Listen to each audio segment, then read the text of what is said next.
graça e a paz do Senhor Jesus, amém, meus irmãos?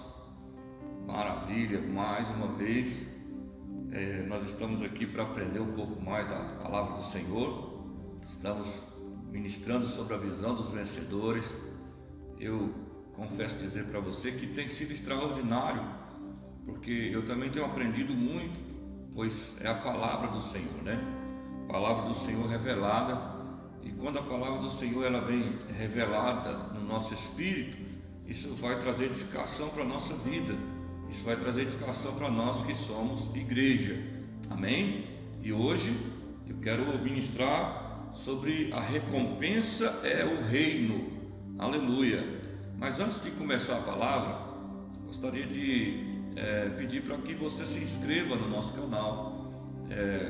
Se você já fez isso, então você pode compartilhar esse vídeo com alguns amigos, pessoas que você conhece, e também pedi-los para que se inscrevam no nosso canal.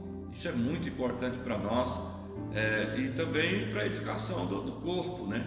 A edificação das vidas. As pessoas com certeza, através dessas ministrações, serão transformadas. Isso aqui que nós temos feito não é simplesmente trazendo informação, mas pela palavra nós queremos que ela traga na sua vida e na vida do outro transformação. Amém? Então a recompensa é o reino.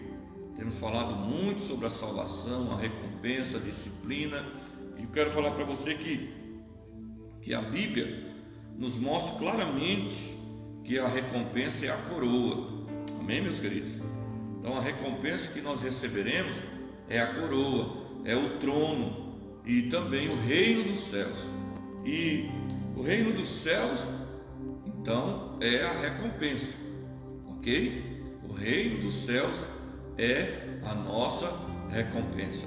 Na Bíblia, então, existem 3 aspectos para o reino dos céus, e eu vou dizer sobre eles aqui para você. Primeiro aspecto, o reino dos céus é a manifestação da autoridade de Deus hoje. A manifestação da autoridade de Deus hoje, então, nesse primeiro aspecto que fala do reino dos céus. Então, é a manifestação da soberania de Deus. Amém, meus queridos? A Bíblia chama isso de reino dos céus.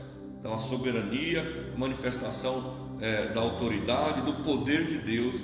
Então, no primeiro aspecto, isso então é o reino dos céus. Segundo aspecto é a autoridade dos céus controlando e limitando o homem. Isso também é chamado de o reino dos céus, ok? Mas, entretanto, ainda há um terceiro aspecto do reino dos céus, que se refere à recompensa. Amém? O Sermão do Monte, em Mateus capítulo 5, capítulo 6 e capítulo 7, fala do reino dos céus. Você lê Mateus do capítulo 5 ao capítulo 7, você vai ver um sermão que Jesus pronunciou, falou no monte, e que fala do reino dos céus. Então, e isso é falado repetidas vezes, né? E também lá nos 3 capítulos, falando sobre o reino dos céus, também o Senhor fala várias vezes sobre a recompensa. Sobre a recompensa. Você pode depois ler os 3 capítulos que eu estou mencionando aqui. A gente vai fazer menção de alguns versículos desses capítulos aqui. Por exemplo, no capítulo 5, fala sobre começa, né, o texto falando sobre as bem-aventuranças. Veja: bem-aventurados os humildes de espírito, porque deles é o reino dos céus. Bem-aventurados os que choram, porque serão consolados. Bem-aventurados os mansos, porque herdarão a terra. Bem-aventurados que têm fome e sede de justiça, porque serão fartos. Bem-aventurados limpos de coração, porque verão a Deus. E também bem-aventurados que são perseguidos por causa da justiça, porque deles é o reino dos céus. Amém? Então o reino dos céus é mencionado 2 vezes nessas poucas bem-aventuranças, né? Aqui nesse texto das bem-aventuranças, 2 vezes então é mencionado o reino dos céus. E no final, no capítulo 5, no versículo 11 e 12, diz assim: bem-aventurados sois quando por minha causa vos injuriarem e vos perseguirem e mentindo disserem todo mal contra vós. Regozijai-vos e exultai, porque é grande o vosso galardão nos céus. Então, nós devemos admitir aqui que a recompensa é o reino dos céus. Amém, meus queridos? Essas sentenças mostram-nos que o reino dos céus é a recompensa de Deus. Então não há diferença entre os dois. A recompensa é o reino dos céus. Então no Sermão do Monte, o Senhor mencionou a questão da recompensa muitas vezes, pois esta porção diz respeito ao reino. Esta porção então fala do reino. Lá em Mateus capítulo 5, no versículo 46, nos diz assim: porque se amardes os que vos amam, que recompensa tendes? Aí no capítulo 6 de Mateus, no versículo 12, diz assim: guardai-vos de exercer a vossa justiça diante dos homens, com o fim de serdes visto por eles. De outra sorte não tereis galardão junto do vosso Pai celeste. Quando, pois, deres esmola, não toques trombeta diante de ti, como fazem os hipócritas nas sinagogas e nas ruas, para serem glorificados pelos homens. Em verdade vos digo que eles já receberam a recompensa.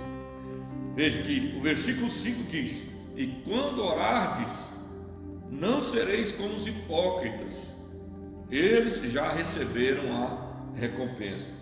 O versículo 16 diz: quando jejuardes, não vos mostreis contristados como os hipócritas, eles já receberam a recompensa.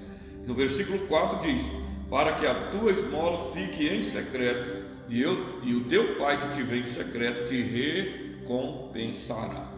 Então, o versículo 6 diz: tu, porém, quando orares, entra no teu quarto e, fechada a porta, orarás a teu Pai que está nos céus, e teu Pai que está em secreto, que te vê em secreto, te recompensará. Eu queria aqui clarear a sua mente com relação a essa palavra de Cristo aqui, a palavra de Jesus sobre a oração, porque alguns pensam que a recompensa por orar é você receber a resposta de Deus. Também, mas não é só isso. Não é só quando você recebe a resposta de Deus é que você recebe a recompensa pela sua oração. Veja bem, isso não é todo o significado. O Senhor Jesus disse que devemos orar ao Pai que está em secreto, e nosso Pai que vê em secreto nos recompensará. Então, eu posso também, nesse texto aqui, interpretar isso como o Pai respondendo a nossa oração, claro. Contudo, tanto na primeira parte, quando o Senhor menciona o dar esmolas, quanto na segunda parte, quando ele menciona o jejum, ele disse: e teu Pai que te vê em secreto te recompensará. Então essa recompensa deve referir-se a algo no futuro também. O Senhor com certeza está nos falando sobre algo futuro, sobre a recompensa que receberemos no futuro. Então veja, o assunto principal aqui é o Sermão do Monte de Mateus, do capítulo 5 ao 7. E nesses 3 capítulos é mencionado sobre o reino dos céus. Mas aqui a questão da recompensa é também mencionada repetidamente, porque o reino dos céus é a recompensa. Veja, Mateus 16, versículo 27 e 28, diz assim: porque o Filho do Homem há de vir na glória de seu Pai com os seus anjos, e então retribuirá a cada um conforme as suas obras. Deus recompensará, ou, como nós já vimos anteriormente, ou disciplinará uma pessoa salva de acordo com as suas obras. Então há 2 fatos aqui. Primeiro, o homem será recompensado de acordo com as suas obras. Amém? Segundo, a recompensa será distribuída quando Cristo vier na glória do seu Pai com os seus anjos. Aquele será o tempo em que ele estabelecerá seu reino sobre a terra. Portanto, assim somente quando o reino iniciar é que a recompensa iniciará. Só quero refrescar sua mente para que você aprenda sobre a volta de Jesus e o arrebatamento da igreja. Veja, existem dois adventos diferentes, vamos falar daqui a pouco no final desse estudo, mas é importante que vocês observem o seguinte: nós falamos anteriormente que quando a igreja for arrebatada, os salvos se encontrarão com o Senhor Jesus. Esse é o primeiro advento, nós chamamos de o arrebatamento. Então vai ser a parte invisível do arrebatamento, porque na verdade na outra oportunidade o Senhor virá nas nuvens, então todo olho verá depois da grande tribulação. Então preste atenção, e quando os mortos vão ressuscitar com Cristo e os crentes vão sumir no arrebatamento, isso vai acontecer no arrebatamento da igreja. Então nós vamos para o céu, para o tribunal, e lá vai ter o tribunal de Cristo, onde o Senhor julgará os crentes de acordo com aquilo que eles fizeram, de acordo com a obra. Enquanto isso, então, aqui na terra estará começando o período da grande tribulação, e lá na frente o anticristo vai se manifestar, e um outro estudo para uma outra oportunidade, mas ele vai se manifestar. Mas quando terminar o tribunal de Cristo, quando terminar a grande tribulação, então o Senhor já separou os vencedores que vão reinar com ele aqui. Então ele virá, e aí todo olho verá. Por que ele virá nessa segunda vez? Para que aqueles que passaram pela tribulação e conseguiram se salvar, então eles também vão receber do Senhor a salvação, ok? Então, lá em Apocalipse, no capítulo 11 e o versículo 15, diz assim: o sétimo anjo tocou a trombeta, e houve no céu grandes vozes, dizendo: o reino do mundo se tornou de nosso Senhor e do seu Cristo, e ele reinará pelos séculos dos séculos. O versículo 18 diz: na verdade, as nações se enfureceram, chegou porém a tua ira, e o tempo determinado para serem julgados os mortos, para se dar o galardão aos teus servos, os profetas, aos santos e aos que temem o teu nome, assim aos pequenos como aos grandes. Então, quando o Senhor tornar-se rei, e o reino do mundo tornar-se o reino do Senhor e do seu Cristo, aquele será o tempo para se dar a recompensa aos santos, aos pequenos e aos grandes. Em outras palavras, o tempo do reino é o tempo da recompensa. Então, quando começar o reino milenar, quando começar o reino milenar de Cristo, então começará também a recompensa. Então, quando o reino vier, a recompensa virá também. Amém, meus queridos? É importante que vocês observem uma coisa, que estudar sobre a visão dos vencedores, é importante que você leia o Novo Testamento, principalmente os Evangelhos, você leia o livro de Apocalipse, e tem sido muito importante as ministrações que nós temos recebido do pastor Aloysio, todos os dias, uma live às 19 horas, horário aqui do Mato Grosso, e isso tem sido muito importante, porque tem esclarecido muitas coisas, e também essa palavra sobre a visão dos vencedores. É claro que talvez tenha muito assunto que seja um pouco complexo, mas à medida que você vai se alimentando da palavra, eu te garanto, o Senhor vai trazer clareza, o Senhor vai trazendo esclarecimento, o Senhor vai trazendo revelação. Amém? Mas continue estudando. Veja, a recompensa é a obtenção da coroa e a obtenção do trono. O que você acha que seja uma coroa? O que é uma coroa para você? Coroa, nesse contexto aqui, não é simplesmente daquelas coroas que você vê no filme, né?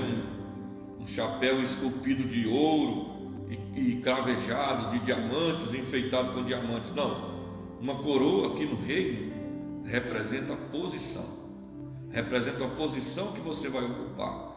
Você vai ocupar uma posição de rei com Ele, com Cristo. Então, isso representa a posição, mas também representa a glória no reino. Amém, queridos? Uma coroa representa algo. Quando alguém perde a coroa, ele perde aquilo que a coroa representa, ou seja, ele perde a posição e ele perde a glória no reino. Então, a coroa é o símbolo do rei. Então, o que simboliza o reino é a coroa. E o trono? O que é o trono?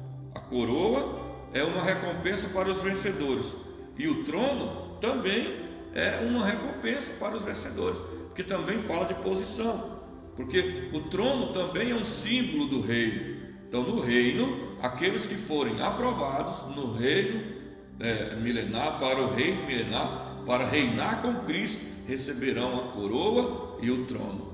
Amém? Então, voltando mais uma vez para te explicar que haverá um tribunal para os salvos, em que o Senhor vai separar aqueles que fizeram a obra.